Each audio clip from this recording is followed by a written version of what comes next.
رمضان میں روزہ رکھنا، خالی پیٹ رہنا، اس کا کیا مقصد ہے؟ بہت سے مقصد سنے ہیں ہم نے. ظاہر ہے اس سے انسان کا جسم پیوریفائی ہوتا ہے، تقوی بڑھتا ہے، غریبوں کا احساس آتا ہے، وغیرہ وغیرہ.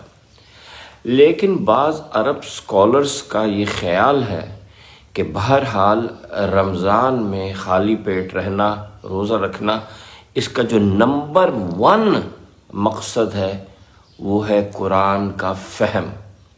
ان کے خیال میں قرآن اسی مہینے میں نازل ہوا تھا، اور یہ جو ہم روزے رکھتے ہیں اس کا موسٹ امپورٹنٹ پرپز یہ ہے کہ قرآنک انڈرسٹینڈنگ انہینس ہو. اور اس کی سپورٹ میں بہت سے آرگومنٹس ہیں، لیکن میں نے یہ سوچا کہ میں AI کو استعمال کر کے آپ کو بتاؤں کہ روزہ رکھنے سے قرآنک انڈرسٹینڈنگ، قرآن کا فہم کیسے بڑھتا ہے. آئیے میں آپ کو ایک ایک کر کے بتاتا ہوں.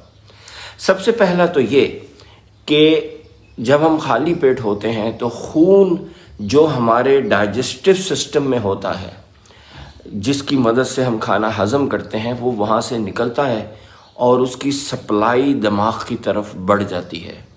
اور جتنا زیادہ بلڈ اور اس کے تھرو آکسیجن اور نیوٹرینٹس ہمارے دماغ کو ملتے ہیں، اسی مقدار میں، اسی حساب سے پھر ہماری چیزوں کو، قرآن کو سمجھنے کی صلاحیت بڑھ جاتی ہے. کیونکہ قرآن ایک بہت ڈیپ میسج ہے، تو اس کو سمجھنے کے لیے بہت سارا بلڈ چاہیے ہیومن برین کو ورکنگ کرنے کے لیے. اچھا، پھر وہ جو کھانا ہم نہیں کھاتے اور ہمارے باڈی میں ٹاکسنز جو ہیں وہ کم ہو جاتے ہیں یا ختم ہو جاتے ہیں، تو ان ٹاکسنز کی کمی کی وجہ سے ہماری باڈی پیوریفائی ہو جاتی ہے اور یوں ہماری قرآنک انڈرسٹینڈنگ بڑھ جاتی ہے.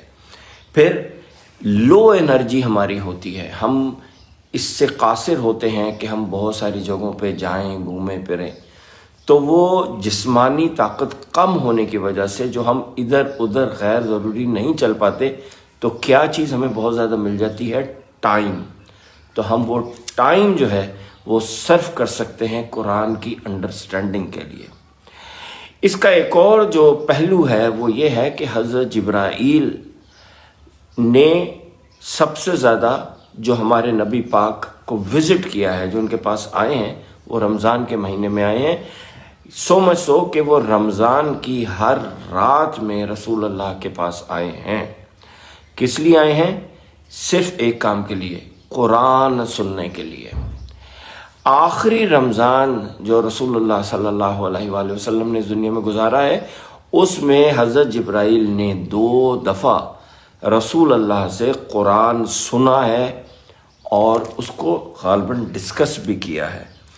یہ جو چیزیں ہیں، اس کی وجہ سے انسان کی قرآن کی انڈرسٹینڈنگ جو بڑھتی ہے، تو پھر وہ اس کو پورا سال فائدہ دیتی ہے. کیا فائدہ دیتی ہے؟ ایک تو اس مہینے میں جو قرآنک انڈرسٹینڈنگ ہم ڈیولپ کرتے ہیں، اس سے ہمارا رویہ، بیہیویئر چینج ہوتا ہے.